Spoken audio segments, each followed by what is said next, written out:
Assalamualaikum warahmatullahi wabarakatuh. Selamat pagi anak-anak. Hari ini kita belajar tema 4, subtema 2, pembelajaran 1. Sebelum kita memulai pelajaran hari ini, sebaiknya kita membaca doa terlebih dahulu. Membaca doa dimulai.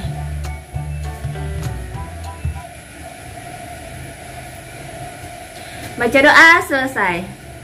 Sebelum kita memasuki materi kita hari ini, sebaiknya anak-anak ibu baca tujuan pembelajaran kita hari ini. Tujuan pembelajaran bisa anak-anak ibu baca di samping ibu.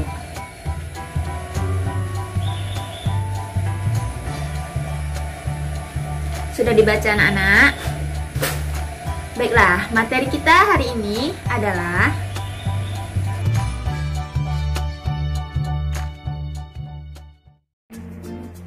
anak-anak, kita kali ini sudah memasuki ke subtema 2, yaitu globalisasi dan manfaatnya. Pembelajaran 1. Kita telah mengetahui pengaruh globalisasi yang terjadi di sekitar kita. Tahukah kamu apa manfaat globalisasi? Bagaimana globalisasi dapat terjadi? Sekarang perhatikan gambar berikut. Menteri Luar Negeri Retno Marsudi menjadi pembicara dalam pertemuan tingkat Menteri Negara-negara Forum Kerjasama Ekonomi Asia Pasifik atau disingkat dengan APEC di Manila, Filipina, tanggal 17 November 2015. Pertanyaan nomor 1. Bagaimana berita tentang pertemuan tingkat Menteri APEC tersebut dapat disiarkan ke semua negara di berbagai belahan dunia? Iya, benar sekali. Melalui televisi, internet, surat kabar, dan melalui sosial media. Pertanyaan nomor 2. Apa manfaat globalisasi terhadap kerjasama Indonesia dengan negara-negara di Asia dan di dunia? Manfaatnya adalah Indonesia lebih mudah mengerjakan kerjasama berkat adanya kemajuan teknologi, terutama teknologi transportasi dan komunikasi.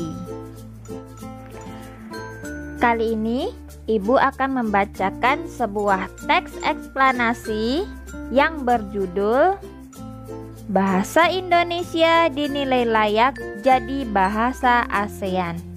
Nantinya anak-anak ibu silahkan tulis informasi penting tersebut dalam setiap paragraf pada diagram berikut.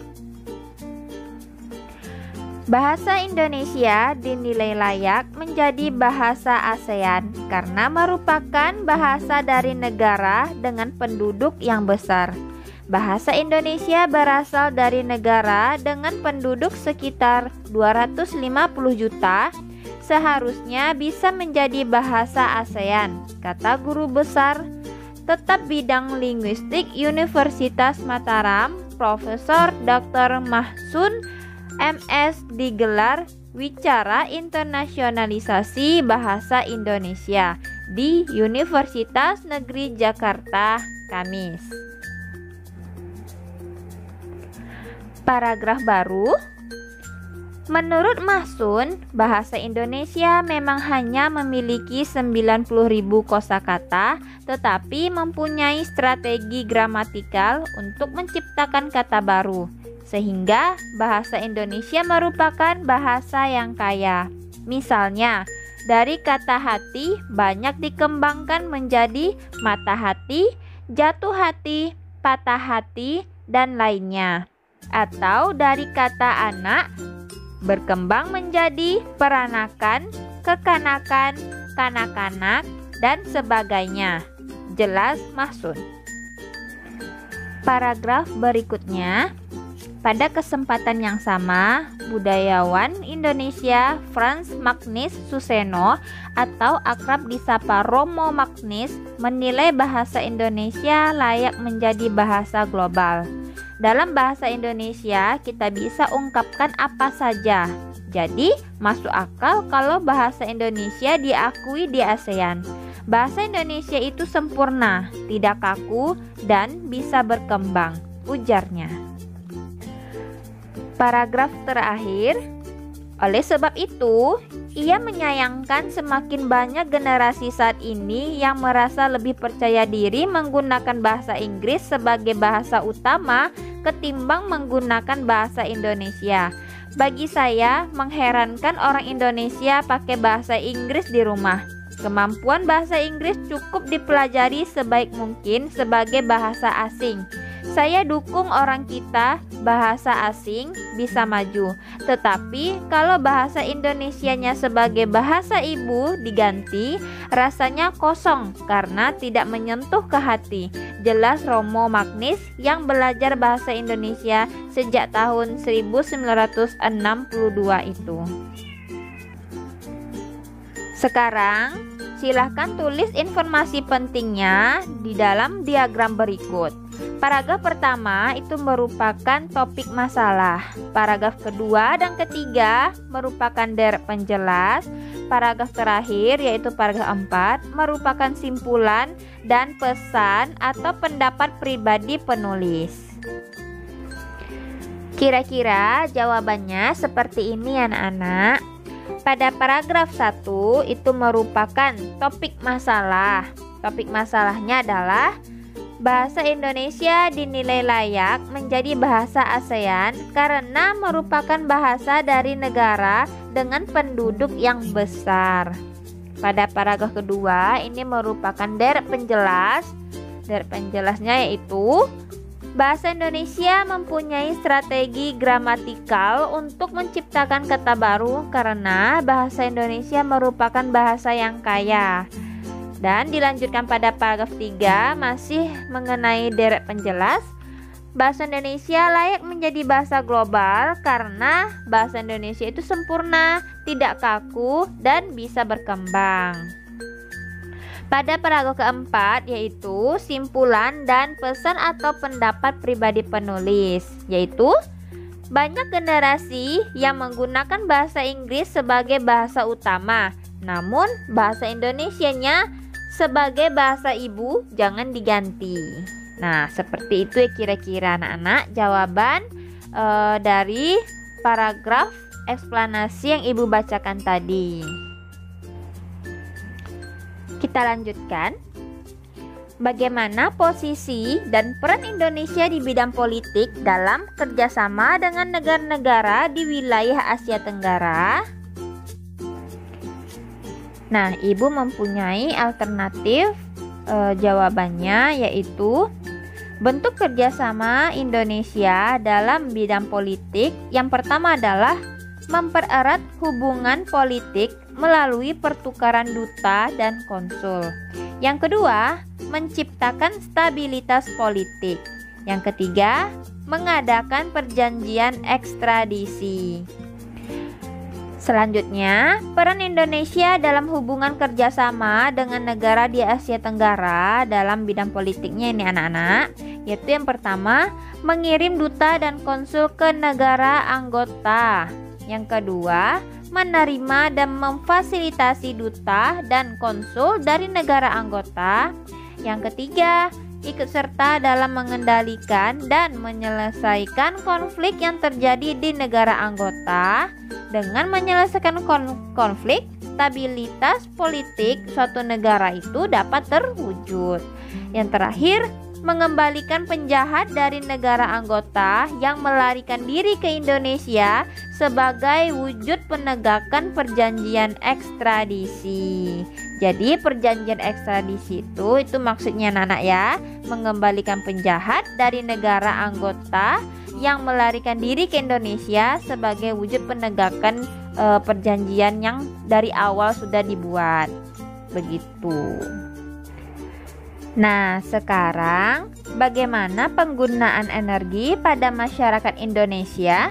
Bagaimana dampaknya bagi lingkungan hidup? Ayo kita cermati potongan berita berikut ini. Belakangan ini banyak bermunculan masalah pemborosan energi. Masalah pemborosan energi secara umum sekitar 80% disebabkan oleh faktor sumber daya manusia yang kurang memahami dampak dari pemborosan energi bagi kelangsungan hidup anak cucu kita mendatang.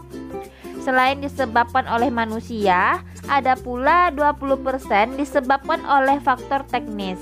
Indonesia merupakan negara yang boros dalam penggunaan energi. Bahkan Indonesia termasuk salah satu negara di Asia Tenggara yang tertinggi dalam hal pemborosan energi. Hal ini tercermin dalam indeks elastisitas energi.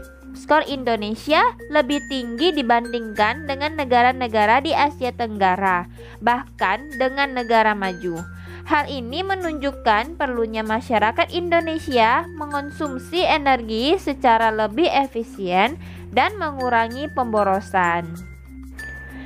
Dampak dari pemborosan energi sebenarnya sudah kita rasakan. Hal ini terasa dari peningkatan suhu global. Meningkatnya suhu global menyebabkan naiknya permukaan air laut, meningkatnya intensitas fenomena cuaca ekstrim, lebih lamanya cuaca panas daripada cuaca dingin, dan hilangnya gletser, serta akibat-akibat lainnya. Jika fenomena ini terus terjadi tanpa antisipasi dan penanggulangan, mungkin kelangsungan hidup manusia akan terancam. Ternyata masyarakat Indonesia harus memiliki sikap hemat energi. Bagaimanakah caranya?